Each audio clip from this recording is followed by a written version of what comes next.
We ended last episode by creating the class ItemContainer, and I called it that instead of inventory, because, well, there can be multiple types of containers that can have items, and inventories are just a specific specialization of those containers, usually associated with characters, so your player character can have an inventory, or perhaps NPCs can have inventories. But then there's usually also things like item chests that you can find out in the world that contain items. You can have a bank or a stash for your character that can also store your items. So to make things a little bit more general, I'm simply going to call this ItemContainer to refer to the basic data structure that holds items. While we do this, I also like to implement a read-only version of the same container, just as a convenience if there's any situations where we need read-only but not write access to an item container. Since the read-only item container is more restrictive, let's start with that, and then we'll have the regular item container implementing the read-only version.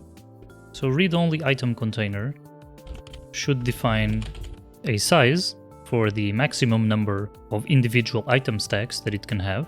And let's also add 2 additional integers for the number of free slots and the number of occupied slots.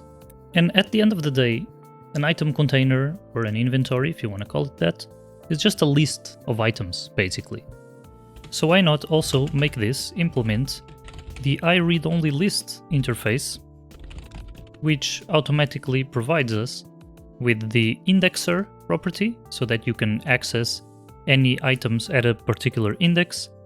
And from the iReadOnlyCollection interface, it provides us a count property, provides enumerators. So yeah, basically allows us to treat the read-only item container as a read-only list. And while we're at it, we can also add a read-only span property that essentially just exposes the same things, but as a read-only span instead of a list. Since the introduction of spans, many APIs have become span-aware, and there's a lot of advantages to moving things over to using spans whenever possible for increased performance and other conveniences of operating via spans, like slicing and stuff like that.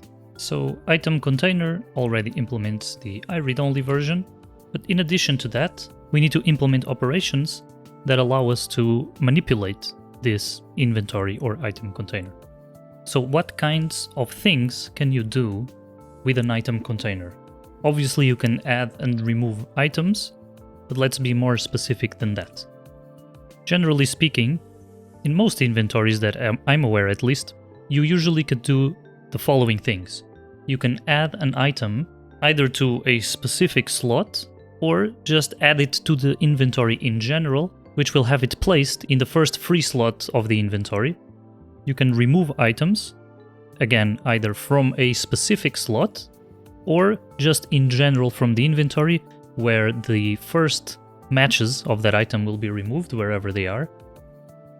And we can move from one slot to another slot, and this target slot could be on the same inventory, or it could actually be on a different inventory entirely. Or we can move from one slot of one inventory to another inventory in general. And we can also try to change the size of the inventory. Sometimes you have upgrades for the player to increase their inventory space. And it's also useful to have non-mutating versions of all of these methods, where we check if we can do any of these operations before we actually try to do them. Quick disclaimer here, even though I said that the RPG item system is based on transactions, the initial implementation of ItemContainer will not have transactions. And that's because I think it's a lot easier and also more interesting to learn starting from something simple that we then improve over time, and it also much closely reflects the real development process that happens behind the scenes, because I didn't set out to make a transaction-based inventory from the start. That was an idea that came up during development, and the more that I iterated on the system, the more useful that idea seemed, until I eventually put it into practice. So we'll start out with a simple inventory without transactions, and then in a later episode we will come back and add them as an improvement.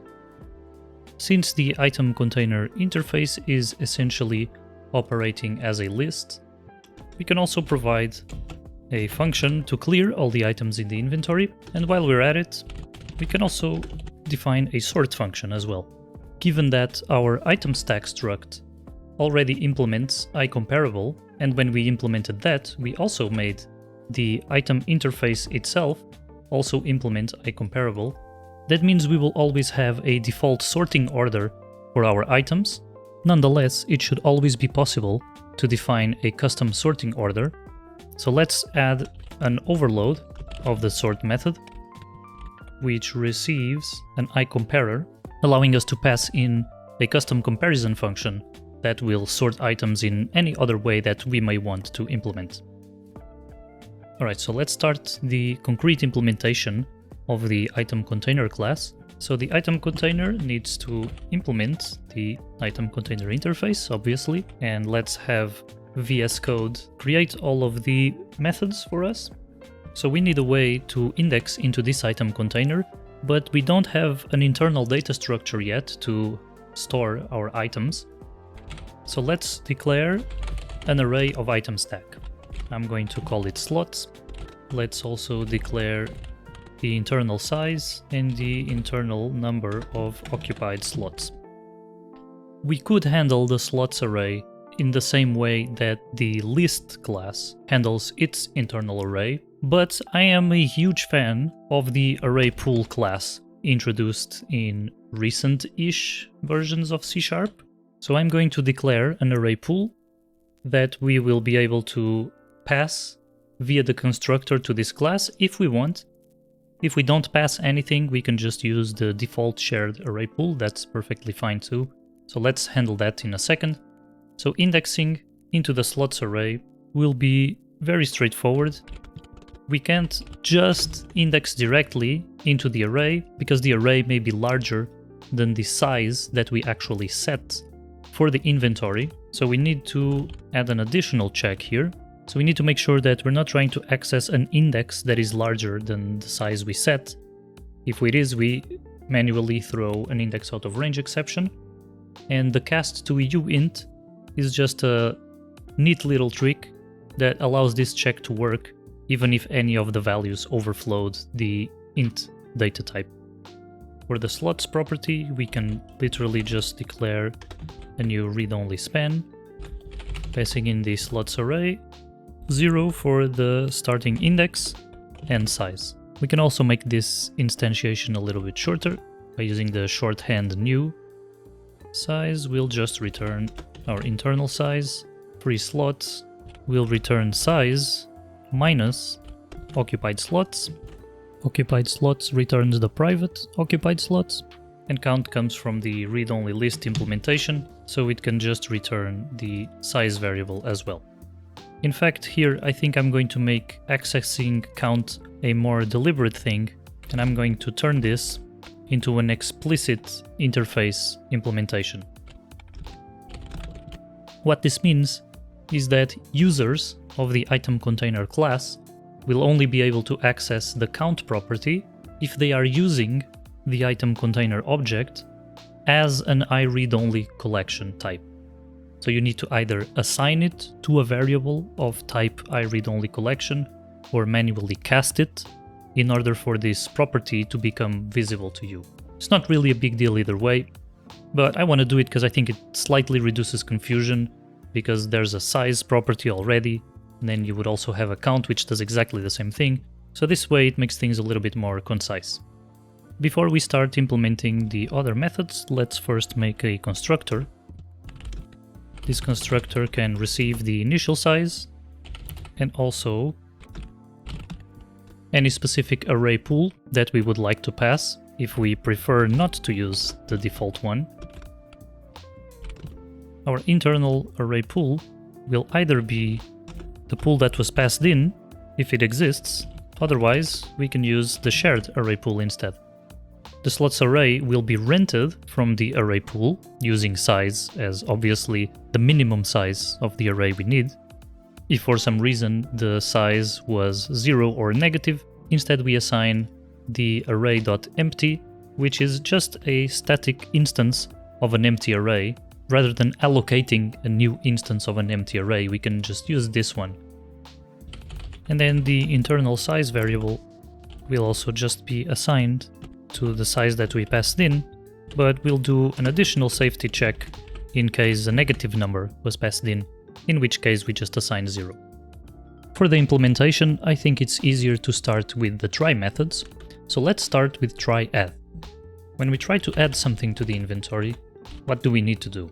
First of all, we should iterate the slots array, but the correct way to iterate it is not to use the full length of the array, because it might be larger than the size of the inventory that we actually want, so we need to use our size variable. And then for each slot, we can call the TryAdd method that we just made for the item stack struct and try to add the stack passed in as the first parameter to that slot and see if that succeeds.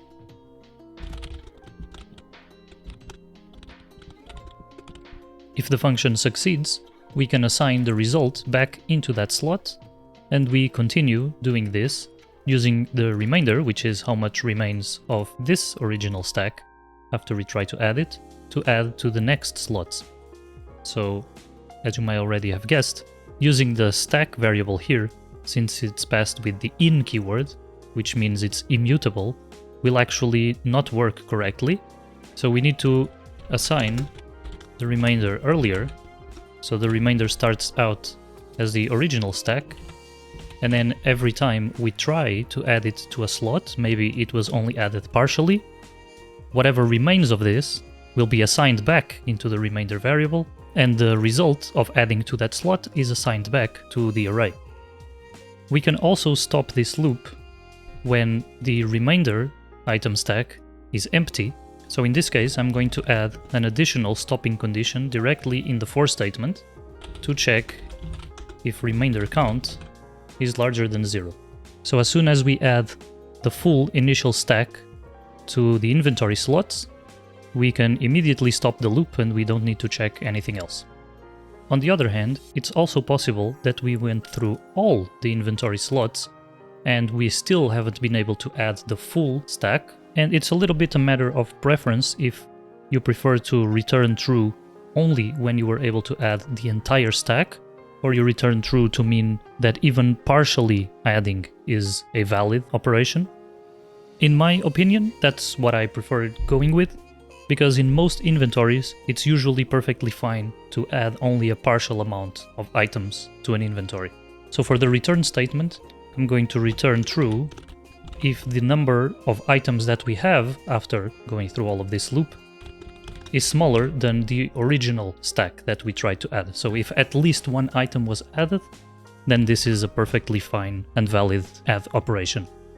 In addition to that, I like to do a very small optimization here, which is instead of indexing into the array twice, I declare the slot variable with the ref keyword and assign it with the ref keyword as well, which means the variable slot is now a reference to the item stack at this index, and if I assign a value to it, it will actually assign the value directly into the array. It might seem weird at first if you're not used to it, but if you're familiar with other languages that use pointers, then you will be very familiar with the concept of passing by value and passing by reference and using pointers to other variables and etc.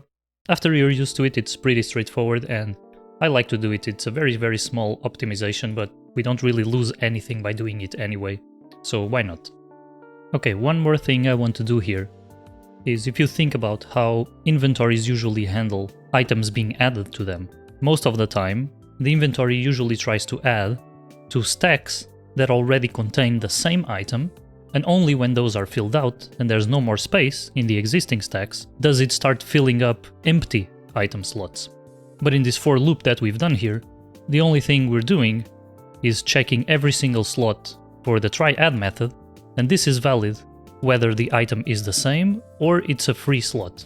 So if we have an inventory that has free slots before slots that already have the item in the stack we're trying to add, then the free slots will be filled up first, which is usually not what we want. So in order to fix that, we need to copy the loop once more. And the first time we go through the inventory, we check if the item in the slot that we are looking at is the same as the item we are trying to add, and we do those first. And then in the second loop, we can either leave it exactly as it is, because it's going to work the same either way, but just to make this more explicit and clearer for someone reading the code later on why it's doing 2 loops, then we will explicitly check if the item in that slot is null the second time around. So first we try to add 2 slots that already have the same item, and in the second loop we try adding 2 empty slots. We can also do an early return here in case the item that we are trying to add is null. Then we don't actually need to go through any of these 4 loops, even though if they do run, nothing will be broken. They will simply return false every single time, but there's no need to even loop through the slots array when we know that there's nothing to add to begin with. And the very last thing that I want to do is actually implement a way that we can override how many items in each stack this specific inventory can hold, in case we want to have inventories that have modifiers on that. So we are going to need a new function called getMaxStacks, where we can pass an item and get the max stacks for that specific item. And then we need to use the value we got in the TryAdd function here, where by default, if you pass max stacks at 0, it just uses what the item itself says is its max stacks. But this max stacks function doesn't exist, so we need to implement it.